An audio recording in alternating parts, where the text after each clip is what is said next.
Hi everyone, wanted to give the shout outs for week 6, and I'm going to be talking about the mindfulness activity this week. And I wanted to shout out Susan for talking about how some of the physical aspects of her well-being are playing into her emotional well-being and how she is trying to make some changes with those. Also, Sophia mentioned some information about that as well, like talking about wanting to drink less soda. And many of you talked about wanting to go to the gym and do things to help your physical well-being. So I would really encourage you to take those steps towards having a better physical well-being. And as you're doing them, I just wanted to also give the advice, and you can certainly take this with a grain of salt, but when you're making those physical changes, make sure that you are doing those changes for you and based on what feels good and healthy for you, based on what your needs are and what your wants are, rather than what maybe other people may be telling you you need to do. So it's so important that you're in touch with what feels good for you and what makes sense for you living your own best self. So, and that's certainly my opinion, rather than any sort of larger global truth. So if you disagree with it, please disregard it. But if it resonates for you, please go ahead and think about it.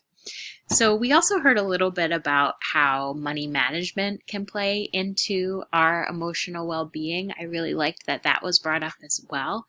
Making sound financial decisions to the extent possible can be really, really helpful. And Udali was one of the people who talked about that. And then there was another category about emotional well-being, which I found really insightful. And Cassie and Denise were sort of talking about it. And that's the idea of listening and support, and really wanting people to listen to us and be supportive of what our goals and our needs are.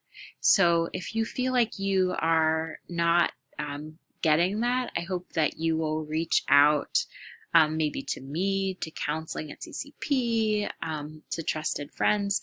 Try and see if you can make some changes, because a lot of times people are willing to listen, but it's just a matter of taking that leap and opening up and being vulnerable to try to get those needs met. And it can be really hard with everyone's busy lives and established relationships to get all of our needs met. But I really commend all of you for working so hard to try and to think about it and to engage with these mindfulness activities, even though they may seem really challenging, especially if you have stuff on your emotional well-being shopping list and you feel like you don't have the resources to get those needs met. It's just like not having enough money to buy groceries. Really frustrating. You sometimes have to do workarounds, and so I think that it's worth it to reflect about it, but it can also be really challenging. I also wanted to say thank you so much to all of those of you who posted your extra credit essays. A point of logistics, I will absolutely be putting in extra credit. I'm not going to do it just yet, but I will put in your extra credit for posting those essays, I promise, and I have a record of them, that you've posted them right on Canvas, so you don't have to worry about that. And I just really appreciate the letters that I've read so far and that I've passed on. You've engaged with each other so beautifully with each other's writing. And I also really appreciate Cassie's inspiration to do this activity. So if you have not yet had a chance to write a letter to someone else and you would like to, I'm definitely extending this extra credit opportunity through this week. So even though it says that the due date is on Sunday, you absolutely can still look at another person's essay and write them a letter based on the assignment and go ahead and post that if you would like the extra credit. All right, thank you all for your really hard work. We're already in week 6. Keep up the good work, stay strong, and call on me absolutely if you have any questions or concerns. Thanks.